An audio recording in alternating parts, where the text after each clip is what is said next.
Time set చేసుకుంటే సాధ్యమైంది. పొద్దున 3-3:30కు నిద్రలేస్తే విపరీతమైన టైం దొరుకుతుంది. 10-11 దాకా పండుకుంటే టైం దొరకదు. అంతే తేడా. మార్నింగ్ 3-3:30కి లేసేది మేము, మళ్ళీ రాత్రి ఎప్పుడో నిద్రపోయేది. కానీ ఇన్ని ఈక్వేషన్స్ సార్, ఇటు స్టడీ చూసుకోవాలి, ఇటు మన పరేడ్ చూసుకోవాలి, ఎన్సీసీ చూసుకోవాలి, మళ్ళీ డాన్స్ నేర్చుకోవాలి, ఇన్ని రకాలు ఎట్లా మీరు దీన్ని ఎట్లా సెట్ చేసుకున్నారని? అంటే మార్నింగ్ అవర్స్లో కరాటే క్లాస్కి వెళ్ళేది, ఎర్లీ మార్నింగ్ అక్కడ ఒక 2-3 అవర్స్. ఓకే. తర్వాత ఇంటికి వచ్చి ఫ్రెష్ అయ్యి మళ్ళీ కాలేజీకి పోయేది. ఈవినింగ్ వచ్చిన తర్వాత డాన్స్ క్లాస్, సండేస్ వస్తే ఎన్సీసీ. మీకు రెస్ట్ ఎక్కడది? రెస్ట్ ఉండదు. ఎందుకు వేరే పిల్లల లెక్క, అంటే చిన్నగా ఉన్న వయసులో అందరం అలానే బయటికి వెళ్ళాలి, ఏదైనా ఆడుకోవాలి, గ్రౌండ్స్కి వెళ్ళాలి, అట్లుంటాయి కదా. అట్లా కూడా ఆడినాం మేము. అది కానీ మీరు అది చెప్తలేరు కదా. మేము ఆడినన్ని ఆటలు ఎవరు ఆడలే, అన్ని ఆడినాం. అన్ని ఇప్పుడున్న పిల్లలకు ఆటలు రావు కానీ వాళ్ళంతా కంప్యూటర్లో సెల్ ఫోన్లో ఆడతారు. కానీ అంటే నాకు ప్రత్యేక ఆట అని కాదు, అంటే నాకు బాగా ఇంట్రెస్ట్ అయిన గేమ్ క్రికెట్, కబడ్డీ. ఇంకోటి వెళ్ళలేదు కబడ్డీ. అప్పట్లో క్రికెట్ ఎక్కడ ఉన్నది? మేము చిన్నతనంలో ఉన్నప్పుడు క్రికెట్ పెద్దగా లేదు, ఎందుకంటే టీవీలు కూడా లేవు ఆ రోజులలో. ఓకే, ఈ మధ్యనే బాగా ఫేమస్. మాకు ఆ రోజులలో గేమ్ అంటే ఫుట్బాల్, దెన్ కబడ్డీ, ఇవే. ప్రైజ్లు ఏమైనా వస్తాయా సార్ మీకు? వచ్చిన సందర్భాలు ఉన్నాయా? నేను 7th క్లాస్లో ఉన్నప్పుడు కబడ్డీలో సెకండ్ ప్రైజ్ వచ్చింది మా టీంకు. దెన్ ఫుట్బాల్ నేను ఎస్ఐగా వచ్చిన కొత్తలో ఖానాపూర్, ఆదిలాబాద్ ఖానాపూర్లో నేను ప్రొఫెషనల్ ఎస్ఐ ఉంటి. మాకు పోలీస్ డ్యూటీ మీట్ ఉంటుంది. డ్యూటీ మీట్ ఉన్నప్పుడు మేము ఫుట్బాల్ టీం పోయినాం. డ్యూటీ మీట్లో స్పోర్ట్స్ మీట్లో పోయినప్పుడు మాకు ఫుట్బాల్లో ట్రోఫీ వచ్చింది నిర్మల్ సబ్ డివిజన్కు. రైట్ సార్, విన్నాం మీ గురించి, అంతా బాగానే ఉంది. ఇదంతా విన్న తర్వాత నాకు డౌట్ ఏందనంటే, ఇప్పుడున్న పరిస్థితులలో నాగరాజ్ సార్ అనే వ్యక్తి ఈయన అసలు పోలీస్ ఆఫీసరా, పొలిటీషియనా, పబ్లిక్ సర్వెంటా, ఏంది నాగరాజ్ సార్లో ఉన్న ప్రత్యేకత అంటే ఏం చెప్తారు? ఏం ప్రత్యేకత ఏముంటుందండి, మన మనుషులం, మనకు ఒక సమయం ఉంటుంది, దాన్ని సద్వినియోగం చేసుకుంటే మన దారెంబడి పోతుంటే మనకు కలిసి వచ్చే రోజు వచ్చిన రోజు కలిసి వస్తూ ఉంటుంది. నేను పోలీసులో రావాలని నేను ఎప్పుడు అనుకోలేదు. సరే వచ్చినాము. నేను ఇండస్ట్రీలో ఉండాలనుకున్న, ఫిల్మ్ ఇండస్ట్రీ, అక్కడ కుదరలేదు. ఇక్కడికి రావాలనుకోలేదు, ఇక్కడికి వచ్చినాము.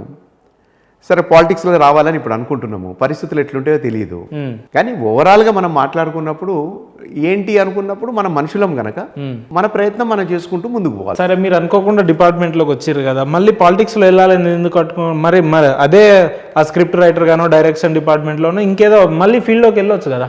వెళ్ళొచ్చు, వాస్తవమే మీరు అన్నది. ఏంటంటే నాకు ఏదైతే మొదటి నుంచి ఇంట్రెస్ట్ ఉన్న సబ్జెక్ట్ ఉంటుందో అటు సైడ్ వెళ్ళొచ్చు.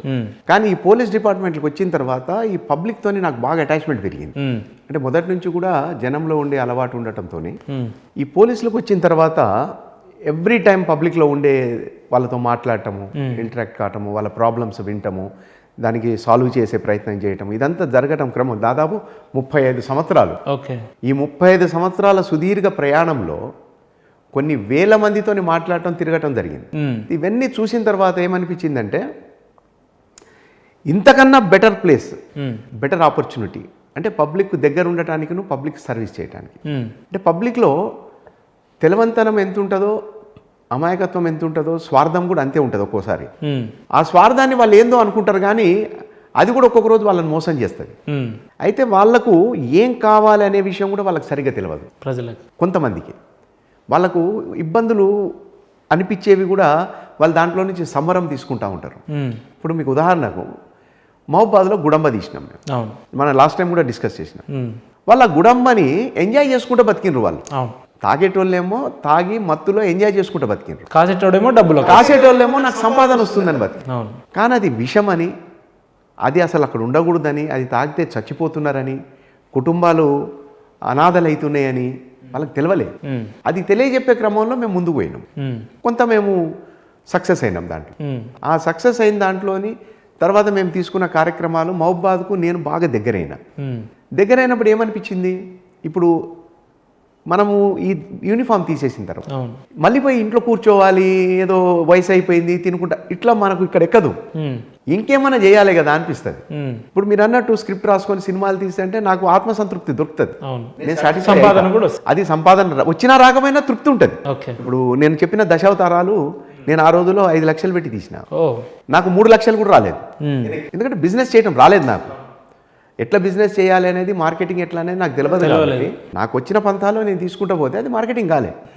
కాకపోతే ఒకటి సాటిస్ఫాక్షన్ ఏంటంటే మనం తీయగలిగినాం. తీయగలిగిన తర్వాత మనకి ఎందుకు మంచిగా అనిపించిందంటే అది ఈటీవీ 2 అని ఉండేది అప్పట్లో. ఓకే కళాంజలి అని కార్యక్రమం ఉంటుంది. దాంట్లో నా సినిమా మొత్తం చూపించారు వాళ్ళు. ఓకే కళాంజలిలో ఈ కార్యక్రమం గురించి చెప్పుకుంటూ వాళ్ళు ఇది చూపించారు. నాకు సంతృప్తి ఉంటుంది. సరే భయ్ నేను తీసిన దానికి ఒకటెక్కడో చూసారు. దెన్ అదే సినిమాని మొత్తం బ్యాక్గ్రౌండ్ మ్యూజిక్ వాయిస్ అట్లనే పెట్టుకొని బాంబేలో ఒక డ్యాన్స్ ఇన్స్టిట్యూట్ ఓకే 66 మందితోని స్టేజ్ పర్ఫార్మెన్స్ చేసినారు ఓకే ఇస్కాన్ డయాస్ మీద. ఓకే అంటే మనకు అది మంచిగా అనిపిస్తుంది. ఓకే నేనేదో 90 మనం చేసిన పని మనకు రిఫ్లెక్ట్ అయినప్పుడు మంచిగా అనిపిస్తుంది. నేను ఆ రాసుకున్న స్క్రిప్ట్ 93లో. ఓకే నేను రాసిన స్క్రిప్టు 93 డిసెంబర్లో రాసిన అది. కానీ 2006లో దాన్ని పిక్చరైజ్ చేసిన. ఓకే అంటే నాకు టైం దొరకలేదు, ఐడియా లేదు, నాకు సహకరించేటోళ్ళు కావాలి, ఇవన్నీ ఉంటాయి. 2006లో దాన్ని పిక్చరైజ్ చేసిన. దాన్ని చేసిన దానికి ఇక్కడ ఈవెన్ ఆడియో అది DVD రిలీజ్ ఎక్కడ చేసినాము, Telugu university vice chancellor madam ఉండే ఆవుల మంజులత మేడం అప్పట్లో.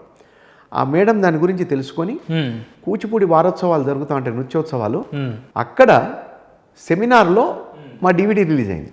అంటే డబ్బులు రాకపోవడు పక్కకు పెడితే ఇవన్నీ జరిగిన తర్వాత నాకు వచ్చిన 2 లక్షల నష్టం అది లెక్కకే రాలేదు. అది ఓకే ఇప్పుడు నేను ఎంత డబ్బు పెడితే ఒక తెలుగు యూనివర్సిటీ వైస్ ఛాన్సలర్ మనల్ని పిలిచి DVD రిలీజ్ చేస్తారు, అవునా?